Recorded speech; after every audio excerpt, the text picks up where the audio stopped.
Et comme nous avons l'Esprit de Dieu en nous, nous sommes enfants de Dieu. Alléluia. Et comme nous sommes enfants de Dieu, nous devons marcher selon notre Père. Dieu marche dans la justice. Alléluia. Toi qui as l'Esprit de Dieu, tu dois aussi marcher dans la justice. Amen. Tu dois bannir l'injustice dans ta vie. Amen. Parce que l'Esprit de Dieu, c'est l'Esprit de la vérité. Amen. Tu dois fuir les mensonges, Alléluia. le mal. Amen. Amen.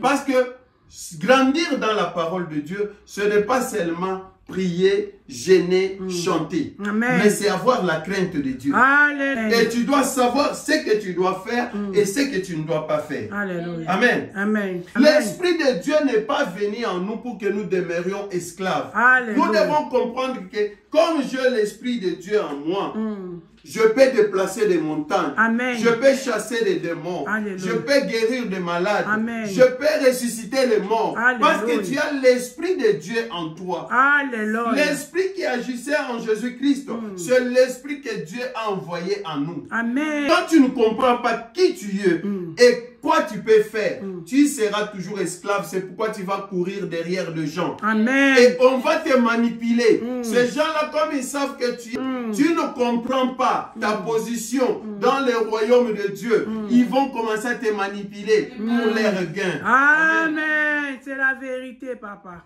Autrefois, ne connaissant pas Dieu, vous servez d'autres dieux. Oui, quand on ne connaissait pas Dieu, l'apôtre parle ici, montre que quand vous n'étiez pas près de Dieu, quand vous ne connaissiez pas Dieu, vous adorez des dieux que vous ne connaissez pas.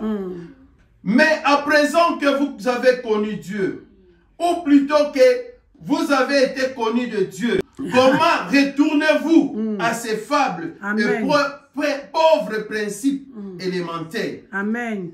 Nous disons qu'on nous a tant prêché. Nous disons qu'on nous a tant enseigné. Mais qu'est-ce que nous faisons des enseignements que nous avons reçus? Alléluia. Parce que jusqu'aujourd'hui, après tout ce temps que nous sommes déjà connus de Dieu, ou que Dieu nous a fait connaître sa gloire, mais pourquoi nous continuons à accepter des principes élémentaires qu'on nous amène pour nous détourner? Comme quoi, on va vous dire, il faut observer tel jour, il faut observer tel mois. Donc, les histoires de la tradition, et c'est que moi aussi je vous rappelle aujourd'hui, bien aimés, vous et moi, tout ce que nous avons déjà reçu comme enseignement, qu'est-ce que nous faisons de ces enseignements? Alléluia. On vous a enseigné noir sur blanc qu'il ne faut pas craindre un homme, mais il faut craindre Dieu. Alléluia. Tu dois avoir du respect pour un homme, mais tu ne dois pas l'adorer. Ne donne pas la place de Dieu aux hommes.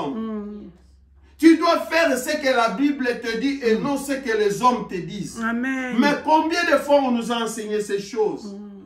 Mais nous sommes toujours derrière ce que les gens disent. Alléluia. Tu peux nous donner aujourd'hui. Nous l'avions vu. Tu seras là en train de donner. Oh, je sème pour l'œuvre de Dieu. Tu ne sèmes pas pour l'œuvre de Dieu. Tu donnes pour cet homme-là. Alléluia. Pour qu'il puisse voir que tu es en train de donner. Alléluia. Et l'homme aussi sera content parce que tu donnes. Le jour où il demandera, tu ne donneras pas. Qui sera son ennemi numéro 1? Alléluia. C'est la Amen. vérité. Amen, papa. Amen. Donc nous devons sortir de cette hypocrisie. Comme l'apôtre l'avait dit au 2e chapitre, nous avons vu, il a demandé à l'église de sortir de l'hypocrisie. Amen. Parce que nous ne sommes pas appelés à être des hypocrites. L'évangile que Christ nous a laissé, c'est l'évangile de la vérité. Amen. Nous devons marcher dans la vérité. Alléluia. Soyez comme moi, car moi aussi, je suis comme vous, frères. Je vous en supplie. Vous ne m'avez fait aucun tort. Vous savez ce que fit à cause d'une infirmité de la chair que je vous ai annoncé l'évangile. Oui, l'apôtre Paul, parce qu'il avait des problèmes. Il avait le problème physique. Mais à cause de son problème physique, il ne s'est pas dit, non, je ne peux pas travailler pour Dieu. Et quand il est allé prêcher la parole, le peuple de Dieu l'a accueilli. Amen. Ils ont reçu la parole. Amen. Et ils l'ont considéré comme Christ. Amen. Ils n'ont pas regardé il avait des défauts, il avait un handicap. Mais ils ont dit que non, c'était un envoyé de Dieu. Alléluia. Ils ont accepté la parole. C'est là où l'apôtre commence maintenant à les rappeler que je vous rappelle que moi, quand j'étais venu, vous connaissez mon état physique, mais vous m'avez accueilli. Amen. Vous avez accepté la parole. Amen. Même si Ça demandait, si ça pouvait que demander de vous, certains même pouvaient même enlever leurs yeux pour me les donner. Amen. Parce que vous voulez bien que je sois bien avec vous. Amen.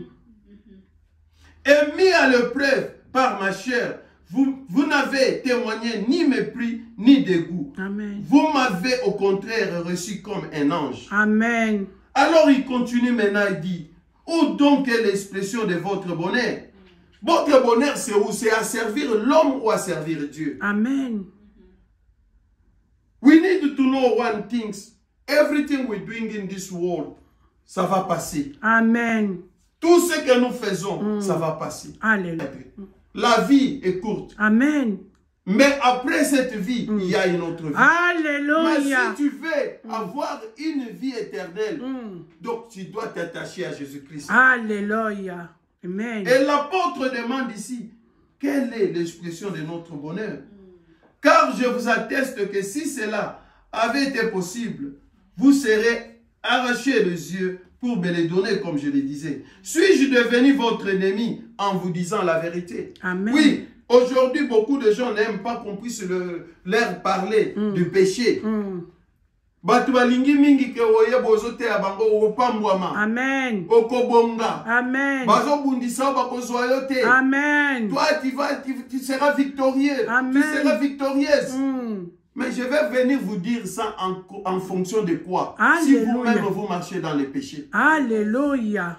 Pourquoi les gens n'aiment pas la vérité? Quand on vous amène la vérité, vous commencez à prendre quelqu'un pour un ennemi. Amen. C'est pourquoi même dans les églises aujourd'hui, on ne veut plus prêcher la crainte de Dieu. On veut plus prêcher les mariages, les enfants, le travail, de tout ce qui est bénédiction matérielle. Amen. Mais dis-moi, de certains aussi, depuis qu'on vous a promis ces choses, vous ne les avez jamais eues. Amen. Des fois même, tu peux recevoir ce qu'on t'a promis, mais ça t'amène des problèmes. Amen. Tu cherchais le mariage, mais tu ne craignais pas Dieu. Tu as eu le mariage, mais le mari là est devenu un sorcier ou un problème dans ta vie. Alléluia. Tu cherchais les enfants. Oui, tu as eu les enfants, mais tu n'arrives pas à les éduquer. Jésus. Ça devient un problème. Alléluia. Pourquoi? Parce que tu t'es fié à ce que les gens te disent. Amen. Tu n'as pas cherché Dieu. Jésus. Gloire Amen. à Dieu. Sois béni, papa. Amen. Vivre dans la crainte de Dieu. Jésus. Amen. Amen. Nous tendons vers la fin, nous allons finir.